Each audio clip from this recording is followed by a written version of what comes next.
who's ready to make some money? Oh yeah, right. I'm supposed to give a lesson at the beginning of each episode on the stock market and such. Oh, I can't think of anything right now as I'm writing this. Sorry me. So instead, I'll just give a quick summary on how the housing crisis was caused, and keep in mind, I'm not a finance professional, just someone who really likes money and is good at saving and investing in order to get more money. So the 2007 and 2008 financial crisis, which I will leave a source for in the description of this episode, was caused due to cheap credit and laid-back lending, much like with the Great Depression, where banks would give out unsafe loans just so people could invest in the stock market, which led to them running out of money by the time the crash happened, and were unable to get most of it back. So really, history was repeating itself again, and the banks hadn't learned a lesson. And basically, these low standards ended up fueling a housing bubble that was formed due to the banks lowering interest rates down to 1%, which by that time was the lowest in 45 years. So people with nothing to lose, as in assets, started taking in loans to purchase houses at such cheap prices, and the banks were more than willing to abide.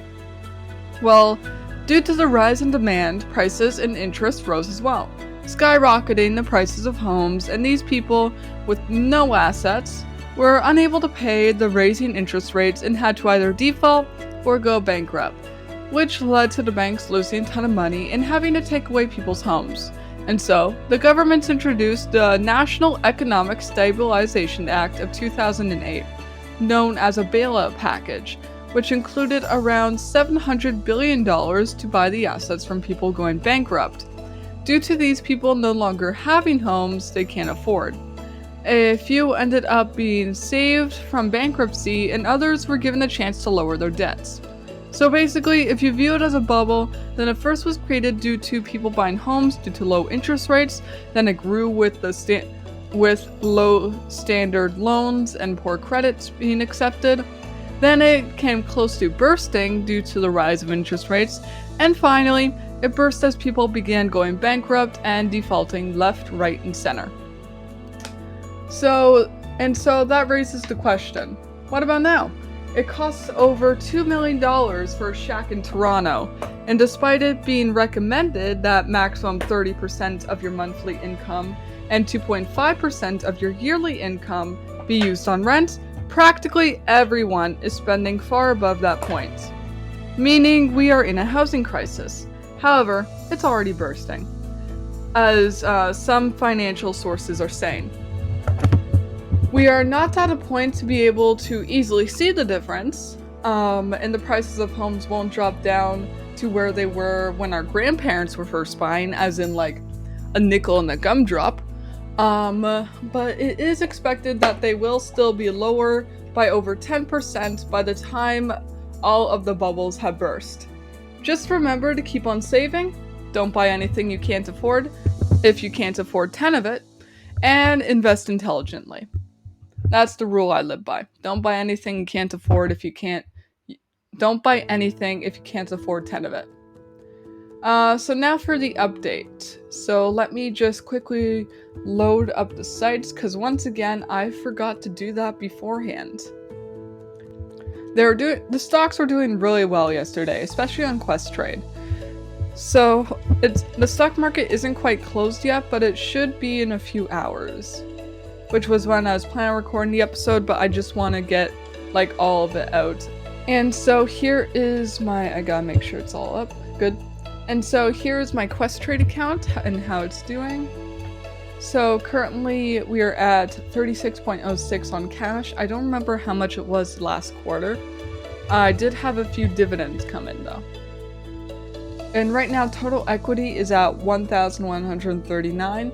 Last night it was around 1,145. So it's a little down, but it's actually doing pretty good if I do say so myself. So let's go and check out on our individual stocks.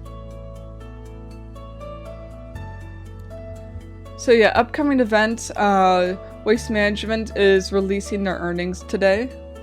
And I've decided to actually sell Hydro One and Clear White Energy at $40 once they start to rise.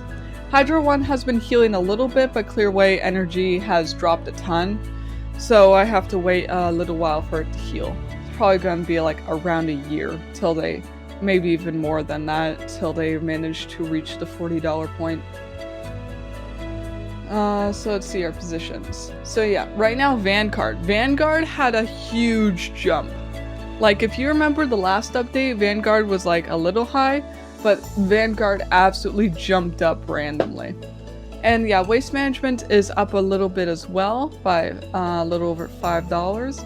Hydro One, as you can see by the comparison, is like basically at a safe point now. Just gotta wait for it to raise up a bit. And yeah, Clear White Energy, massive drop, isn't doing too well. That's why I have these two planned to sell at $40. That way I'll actually make a little bit of a profit by then.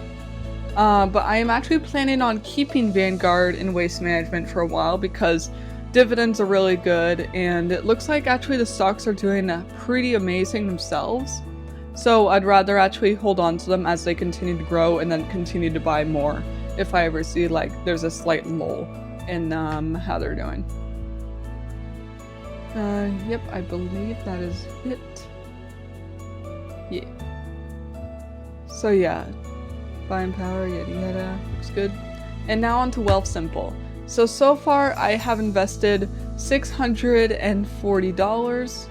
And so I'm currently up $3.10. It has gone higher, of course. I'm pretty sure I saw it reach like 650 at some point. But yeah, it's the stock market, it's not going to be perfect. Especially since I've noticed Canadian stocks aren't that good. Somehow they still do worse than other stocks. Alright, I was gonna check up on my holdings. So let's see, US equities are up right now, as well as international equities. Emerging market equities are down. Oh, if only you guys saw how the stock market was doing, I think a few days ago. Everything was in the positive. I will include a screenshot if I can. But yeah, I'll include a screenshot of my stocks if I remember to, if I can. To like show you guys how amazing it was doing. Global equities is at 0.7%. Canadian equities are at 1.5%, so those two are in positives. Government bonds are at negative 3.6%, as well as Canadian aggregate bonds and Canadian short-term bonds and gold as well. Gold is never doing well in my opinion. Other than the picture I took, I never see gold doing that well. Which I don't get. Actually, I do get. Gold is overrated. But yeah, I just don't entirely get it. But yeah, either way, my account is still in the positives. I'm still choosing to invest a minimum of $150 a month, though I have decided to do something that will actually help out my future as well. So I saw this like ad on Instagram at one point where it's like a company that you like sign up for, you invest a certain amount every month in order to lose weight, and once you reach your weight goals, you gain that amount back plus interest. So I was like, ooh, I want to do that, except my weight goals are too small for their account, because they're like looking for people looking to lose like 50 to 100 plus pounds. I was looking to lose like 15 pounds, so it didn't really fit well with what they're looking for. So I decided to start it myself. So now I invest $20 every month until I reach my weight goal, which I think is like 130 pounds, 135 pounds. This morning I weighed myself and I'm at 149.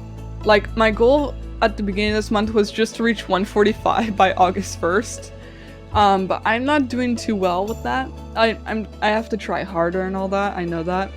Just, I'm a little worried about being anorexic again. I should not get into this. This is about finance. But yeah, basically I'm investing an additional $20 a month until I reach my weight goal. And at first I was planning on taking out the amount I invested plus a small amount of interest. But at the same time, I think I'm actually going to leave that money in there. Because like, it's going to lead up to even more money in the future after all. So yeah, I think I'm going to stick with that. So yeah, that's my stocks. I know, it's not the best right now, but they're actually all doing pretty well. So let's go off to this one again. And as you can see, the stock market is doing a little better now. Some stocks still need some time to heal, but Vanguard appears to be carrying the crowd, obviously. Keep in mind that the quarters are what the quarters are for the next update.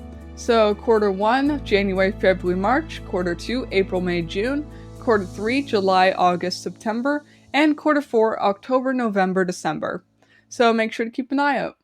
And so that is all I have for you today. Check out my novels, Death Chill, Flame Rip, and Arctic Blaze on Amazon Kobo, link in description. Check out NaNoWriMo Club Premium on Patreon and Spotify, link in description. Check out NaNoWriMo Club Discord server in the description. Check out my personal Instagram at dark_night_wolves. And let's bring this financially educational meeting will now come to an end.